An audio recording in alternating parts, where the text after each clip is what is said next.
आदल्याच वर्षी नोव्हेंबरचा वेळ होता आणि माझ्या आईचं ऑपरेशन झालं. ओके, असं करून ती 2 महिने घरी थांबली. दुसऱ्या महिन्याला जेव्हा तिने तिच्या बॉसला फोन केला की मी येते पुण्याला, मला कंटिन्यू करायचं, मला काम चालू करायचं, तिचा बॉस तिला धमकी द्यायला लागला. सांगतो की तुझ्यामुळे तू एक एक्झाम्पल सेट केलं, तुला बघून सगळ्या दुसऱ्या बायकाच्या कामाला आहेत इथे बँकेमध्ये, तर सगळ्या सुट्टीवर चालल्या. तू सुरुवात केली आणि तुझ्यामुळे दुसऱ्या सगळ्या बायका अशा करायला लागल्या. आई सांगते अरे हे ते माझी काही चूक नाही, माझं खरंच ऑपरेशन होतं. आता दुसऱ्या बायका जर चुकीच्या गोष्टी करायला लागल्या तर मी त्याच्यात काय करू नाही शकत. तिचा बॉस आवाज चढवत चाललाय, फोनवरती ते सुद्धा आवाज चढवतोय, सांगतोय हे तू करू नाही शकत, हे असं आहे तसं आहे, सरळ धमकी द्यायला लागला. आई थांबली आणि आईने त्यांना शांतपणे सांगितलं, त्यांना थोडे कायदे सांगितले की ह्या कायद्याच्या हिशोबाने तुम्ही आम्हाला असं सांगूच नाही शकत. तुम्ही माझे बॉस असतील, बॉस असो काहीही असो, तुम्ही आवाज चढवू नाही शकत, तुम्ही माझ्याबद्दल मला धमक्या नाही देऊ शकत. ते कशाही धमक्या असतील, फक्त सांगण्याच्या धमक्या, मारण्याच्या धमक्या, कशाही धमक्या तुम्ही मला देऊच नाही शकत. आणि तिचा बॉस त्या दिवसानंतर तिच्या बॉसने तिला काही सांगितलंच नाही. कशासाठी सांगितलं नाही तुम्ही स्वतः मला सांगा. एका मूळ कारणासाठी तिच्या बॉसने त्या दिवसानंतर परत तिचा राव चढवला नाही. का? कारण माझ्या आईला काय माहिती होतं, तिला कायदा माहिती होता, हुंडा प्रतिबंधीचा कायदा म्हणजेच डावरी प्रोहिबिशन ऍक्ट. आणि हा सेम ऍक्ट आहे जो आपल्या prevention of women against domestic violence ऍक्टमध्ये नंतर त्यांनी ऍड केलेला. आणि मग भारतीय दंड संहिता म्हणजेच इंडियन पिनल कोड हे सर्व आपल्या सगळ्यांना मजबूत संरक्षण देतं. ह्याच्यानंतर पंचायत पातळीवरती आपल्याला दिसून येतं की रिपोर्टिंगची कधी भीती होते किंवा कौटुंबिक दबाव येतो किंवा जागरूकतेची माहिती आपल्याला कधी कमी मिळते, कधी पोलिसांचे जे प्रतिसाद असतात ते विलंबून येतात, कधी आपल्याला असं न्यायालयापर्यंत पोहोचण्यासाठी कधी अडथळे येतात. ह्या सगळ्यांचे आपण सर्व एकत्र मिळून आपण अंतर भरून काढूया. डोमेस्टिक प्रोटेक्शन ऍक्ट 2005 2005 मध्ये आलेला ऍक्ट आहे. डोमेस्टिक दहेज प्रथा झाली, त्याच्यामध्ये दहेजमध्ये खूप जास्त असं म्हणजे करतात राहिला की काही तुम्ही असं काही आणलंच नाही आहे, असं नाही आहे, ते नाही आहे, त्याच्यामध्ये खूप जास्त त्यांचं असं एक्सप्लॉयटेशन होते. फक्त आपण असे केसेस पण पाहिले की मोस्टली त्याच्यामध्ये खूप मानसिक त्रास पण पाहायला होतो. मानसिक त्रास होतो, शारीरिक त्रास होतो, खूप त्रास होतो. त्यावेळेला पण आपल्याला माहिती नसते की आपण जाऊ कुठे. म्हणजे 2005 मध्ये ऍक्ट आहे, याच्यामध्ये जे अब्यूज तुमच्यासाठी होतं तुम्ही त्याची तक्रार करू शकता तुमच्या नियरेस्ट पोलीस स्टेशन वगैरे जाऊन. सेकंड, जर समजून घ्या तुम्ही बाईला तिच्या घरातून काढून टाका दावरी आणि दहेज याच्या चक्रामध्ये, याच्यामध्ये तुम्ही सरकारजवळ नाही तर पोलीस स्टेशनमध्ये जाऊन तुम्ही तक्रार करू शकता की तुम्ही त्या घरामध्ये जाऊन परत राहू शकता. कारण की आपलं कसं असतं, आपलं जसं की आपण सगळं डिपेंडेंट असतं त्यांच्यावर, घर सगळे सोडून तुम्ही आलेले आहे, ते थांबलेले आहे. त्याच्यानंतर ते तुम्हाला तुमच्यासोबत जर असं करतात नाही तर तुमच्या नियरेस्ट रिलेटिव्ह तुम्ही कोणाला ओळखत असणार तसं झालं असतं तर असं नाही करू शकत. आपला जे लॉज आहेत आपल्याला पावर देतात की आपण जर समजून पण तुम्हाला काढून दिलं तिथे ते शेअर हाऊसमध्ये राहू शकते. दॅट इज रेसिडेन्स ऑर्डर असतात की ज्या घरात तुम्ही आहे त्या घरात तुमचा अधिकार आहे. असं नाही की तुम्ही फक्त फालतू गोष्टी कसं तुम्ही केलेलं आहे, तुमचा अधिकार आहे, तुमचं घर आहे, तुम्ही पण ते खूप जास्त वेगळान केलेलं आहे, सगळं कार्य केले.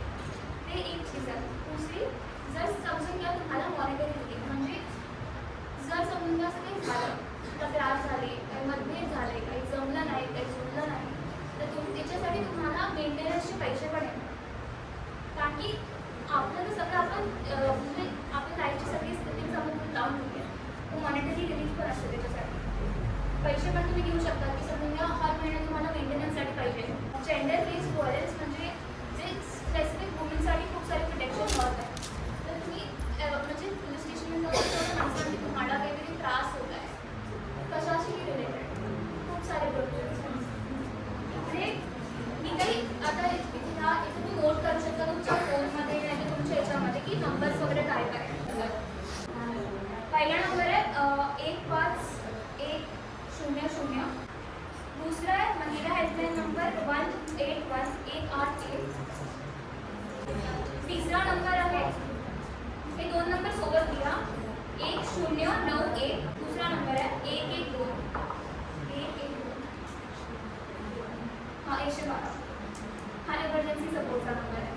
याच्या पुढे जे आपले तालुकावरती जो पुढचं असेल की जे तालुका लेवलवरती असतात ती लिगल सर्व्हिस कमिटीज असतात जे फ्रीमध्ये लॉयर्स देतात तुम्हाला. फ्रीमध्ये लॉयर्स देतात जसं की तुम्हाला ती तक्रार करायची. नंतर ते डोमेस्टिक व्हायलन्स आहे त्याच्याबद्दल तुम्हाला जी सरकारकडून मिळणारी मदत असते वकिलीची झाली कोर्टची झाली ती फ्री ऑफ कॉस्ट असते. त्याच्यामुळे तुम्हाला जास्त असे पैसे खर्च करायचे नाही. ते लोक येण्याचे कोर्टवर जायचं आहे ते पैसे लागणार तर ते पण असं नाही नसते पण सरकार देते तुम्हाला फ्री. आणि एक खूप इम्पॉर्टंट आपण म्हणजे रिसेंटली झालं आहे एक one stop centre. One stop सेंटरच्या बारे तुम्हाला माहिती आहे? One stop centre one stop centre basically एकाच जागेवर तुम्हाला सगळ्या कायदेशीर ज्या काही गोष्टी असतील त्याचं निर्धारण करून मिळेल. तिथे एक ॲडव्होकेट असतो किंवा आमच्यासारखे मदत करणारे लोक असतात ते तुमचे काही समस्या असतील ना ते ऐकून घेतात, नीट समजतात नक्की काय करावं लागेल त्यावर आणि मग तुम्हाला त्याच्यावर असं सांगतात की काय करू शकतो. त्याला वन स्टॉप सेंटर असतं. पंचायत समिती आहे ना त्याच्या मागच्या बाजूला त्यांचं ऑफिस आहे. अजून एक ॲडिशनल तुम्हाला माहिती देतो. कधी कधी काय होतं ना की पोलीस स्टेशनमध्ये गेल्यावर ना ते जे पोलीस ऑफिसर असतात ते तक्रार नोंदवण्यासाठी नाटक करत असतात. आता काय भाग होतो कारण बरोबर आहे. तर आता कायद्याने नवीन आम्हाला एक 0 FIR म्हणून एक दिलेला आहे. तर तुम्ही हे 0 FIR म्हणून एक नवीन टर्म आलेला आता ऍड केला आहे. त्यामुळे काय होतं की कुठलाही पोलीस स्टेशन म्हणजे आता तुम्ही आता ह्याच गावातला पोलीस स्टेशन आहे तिथे जाऊन नोंद करायची गरज नाही. तुम्ही कुठल्याही पोलीस स्टेशनला जाऊन नोंद केला की त्या पोलीस स्टेशनला आमचा तक्रार नोंद करून घेत नाही आहे तर तुम्ही प्लीज करून घ्या. मग ते तिथं ट्रान्सफर करून घेणार त्यांना जबरदस्ती करणार की तुम्हाला नोंदवावीच लागेल तक्रार.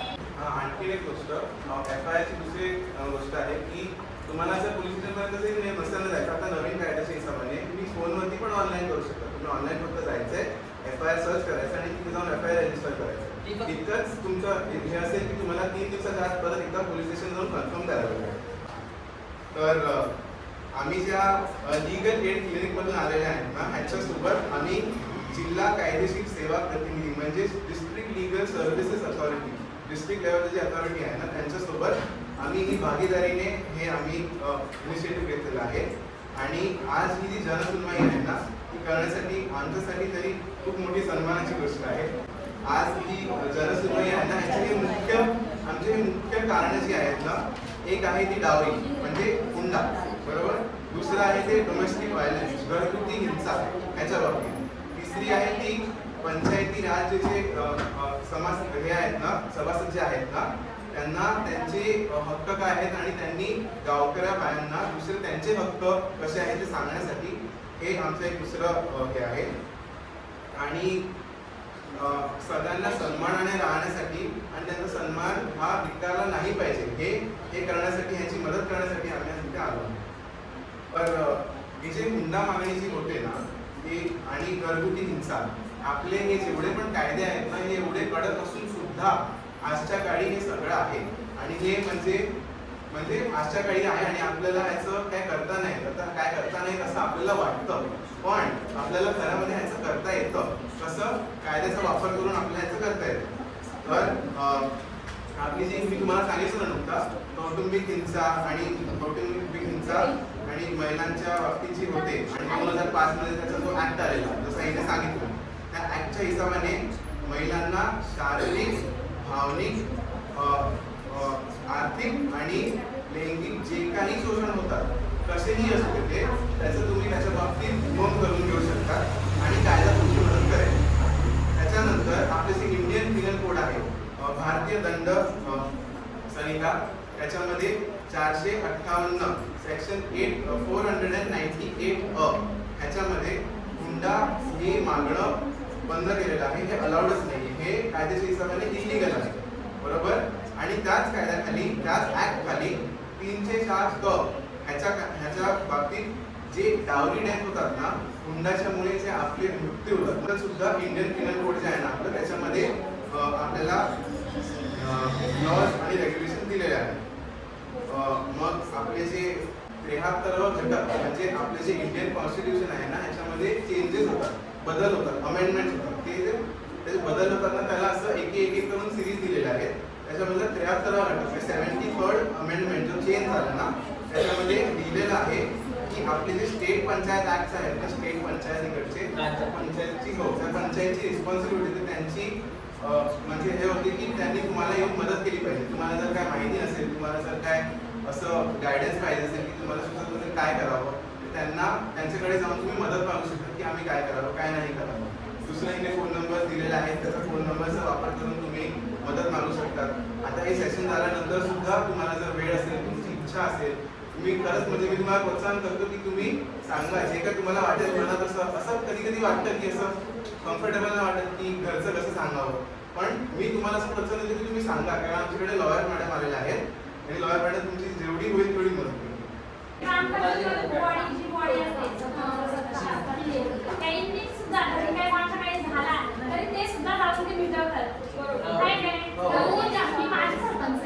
मी ज्या ऐकलंय मी दोन सांगितलं असं असं आहे बट जी कमिटी आहे तिने तिच्या घरी जावा तिच्या माणसाला समजून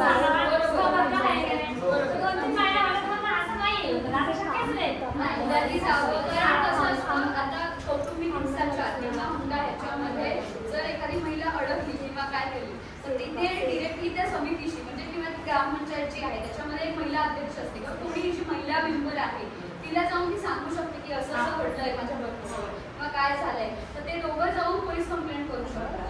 त्यामुळे महिलाने एक महिलेला सपोर्ट करणं गरजेचं आहे. मग बाकीच्या महिलांच्या नसतात आणि समजा कोणी नाही झालं तुमचं तर डायरेक्ट जाऊन पोलीस कंप्लेंट करा किंवा कौटुंबिक हिंसाचार ह्याच्यामध्ये जर पोलीस कंप्लेंट करायला तुम्हाला वेळ गेला तर तुम्ही डायरेक्ट न्यायालयात अर्ज करू शकता. तर तेही करू शकता तुम्ही की वकील पकडा वकिलाबरोबर डायरेक्ट न्यायालयात जा आणि तिथे कौटुंबिक हिंसाचारासाठी अर्ज करू शकता. तेही करा. आणि वकील आता घेणं आपल्याला वाटत खूप महाग आहे त्या तो कसं सरकारी मोफत वकील मिळू असतो. शकतो नाही लागत. मोफत नाही लढत पण कमी कमी फीमध्ये सरकारी वकील लढत असतो. बिना निशुल्क लढतो आपल्याकडे काहीच किंवा काही नाही. काही शुल्कही असतात. ती एक कमिटी असते समिती असते त्या समिती थ्रू ते तुम्हाला वकील प्रोव्हाइड त्याबद्दल सुद्धा आम्ही सांगू तुम्हाला.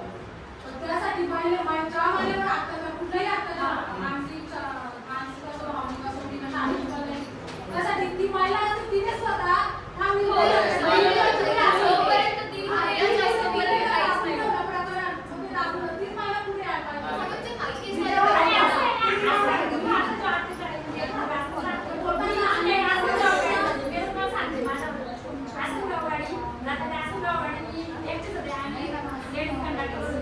माहितीच आहे नाही. मी पुढे बसलेली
म्हणजे कामाच्या ठिकाणी होणाऱ्या लैंगिक अत्याचाराला प्रतिबंधक कायदा असा तो कायदा आहे.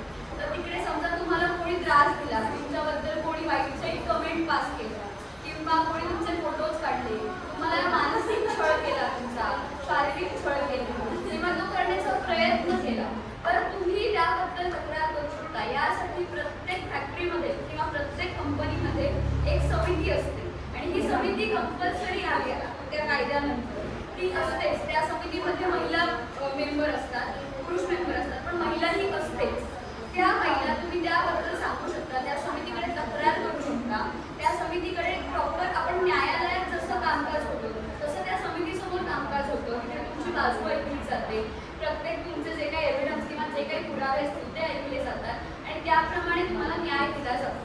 तर तिकडे तुम्ही तक्रार करू शकता त्या समिती. जर तुमच्या कंपनीमध्ये त्या कंपनीमध्ये जर समिती नसेल तर तुम्ही त्या समितीची डिमांड करू शकता, ती समिती स्थापन करा आणि तिकडे तुम्ही तक्रार करू शकता. पण कधी कधी काय होतं, कामाच्या ठिकाणी होणाऱ्या अत्याचारांबद्दल आपण काहीच बोलत नाही, कारण कामाची गरज असते बायकांना, त्यामुळे पैसा हवा असतो, कारण सगळ्यांना हवा असतो, रोजगार गरजेचा असतो, त्यामुळे आपण त्यांना कधीच वाचा बोलत नाही. पण असं करू नका. आणि तुमच्या आजूबाजूला जर कोणी